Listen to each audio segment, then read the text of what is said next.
We start our show with breaking news. Jaylen Brown is officially a Sixer. The former Finals MVP was formally introduced by Philadelphia within the last half hour, where he addressed the media for the first time. Take a listen. He had some interesting comments on how things went down in Boston. What bothered you about how this all transpired? The whole process. But to be honest, my mind is so focused on what's in front of me. To be honest, I'm moving on. You know, maybe one day you share the details of kind of how everything transpired and all the moving parts that took place in this. Obviously, it's a lot of speculation. I feel no need to chime in on it because I'm focused on what's in front of me. Jaylen, how would you characterize your relationship with Jayson over the last year, Jayson Tatum? And is that a partnership you both wanted to continue before the trade? You know, we won a championship together. So anybody that you win a championship, you would think like that's what, you know, a brotherhood or a lifelong legacy would entail. Obviously, there's ups and downs in any type of relationship for sure, but on my end, it's nothing but respect. You know, besides when he plays the Sixers, you know, I hope he does well. You know, but other than that, you know, everything for me is just based in respect. Have you guys been able to talk? Not really. All right. Hi, everybody. I'm Vanessa Richardson in for Malika Andrews. We've got Kendrick Perkins. We've got Anthony Slater and King McLure. Perk, let's start with you. We've had so many questions about how all of this ended with the Celtics. What's your reaction to hearing Jaylen Brown say he has yet to speak to Jayson Tatum? Duh. No. Like, is anybody shocked? Anybody shocked? Like, everyone knew that they wasn't the best of friends, that they didn't hang out outside the basketball lines, but to say that they hadn't communicated in no form since he's been traded, a guy that you won a championship that was, you know, one of the better duos in the NBA is kind of, is really alarming.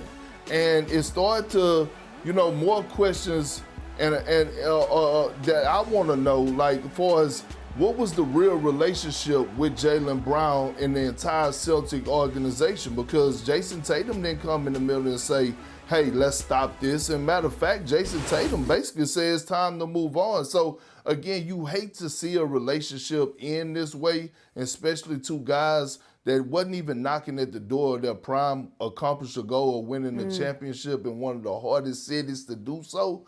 But the fact that Jaylen Brown feels some type of way, and I know he do, is scary for the rest of the league, because I guarantee you this young man has a chip on his shoulder. 100%. But to me, this was a business relationship. And when you are a pro, that's just how things are. You handle your business on the floor. Off the floor, it doesn't matter if you have a relationship or not. Handle your business. The only thing that matters is, can you get it done when you were in between those lines? And they did that. So business is business. Forget the personal side of things. And I get it. It's respect, mutual respect from both of those guys. And I can't wait till they play against each other. I can't wait till that Boston-Philly matchup. I mean, the tension that is going to be around that game, that is going to be must-see TV. But it's respect there, mutual respect. Forget the relationship, the personal side of it. Business is business. They handled their business when they were in Boston together.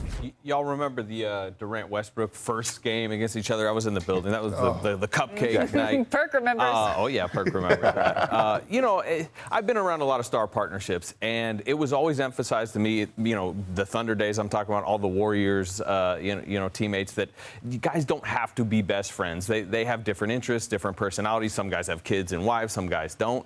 But generally, there is a level of respect in business, as you're talking about. But I am a little shocked that they haven't talked, because, you know, I can give examples of you know, for you know, when Klay Thompson left, Klay is notoriously difficult to reach in the offseason, but when he was going through the business, he called Steph Curry. They had a conversation of, should Steph go to management or not? Should Steph push for him? Now, Klay ultimately said, don't. I want management to want me back.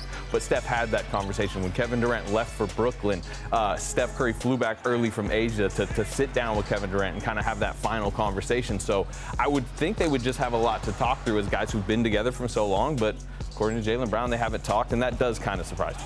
Yeah, no, I agree. We all know that there were plenty of questions about whose team it truly was in Boston. Today, Jaylen Brown was asked, whose team will it be in Philly? Whose team is it? Yeah, I mean, to be honest, it doesn't have to be anybody's team. It just needs to be based in respect and work. And that's kind of like my approach. I want to earn everybody respect and trust, which take time. You know what I mean? Obviously, it's a lot of guys with talent, it's egos, but to win, you got to be able to sacrifice. You got to be able to, have trust and communication. So I want to come in transparent. I want to come in with my agenda on the table. Look, this is what I'm here to do. This is what I want to do. I want to win, and we kind of can figure out how to, respectfully move around each other. But it takes a level of time to develop and earn respect from each other. But my approach has always been my work ethic. So like being the first to the gym, being in the film room, I'm looking forward to learning from LeBron. I'm looking forward to learning from all those guys. But even LeBron, just everything that he's endured during his career on and off the floor. Like one of my favorite things to do is learn. I can't wait to just soak up as much information as I can and apply it to myself. Okay, so Jaylen seems to be malleable, still moldable at age 29, wants to learn from LeBron James. Perk, what do you think about his comments?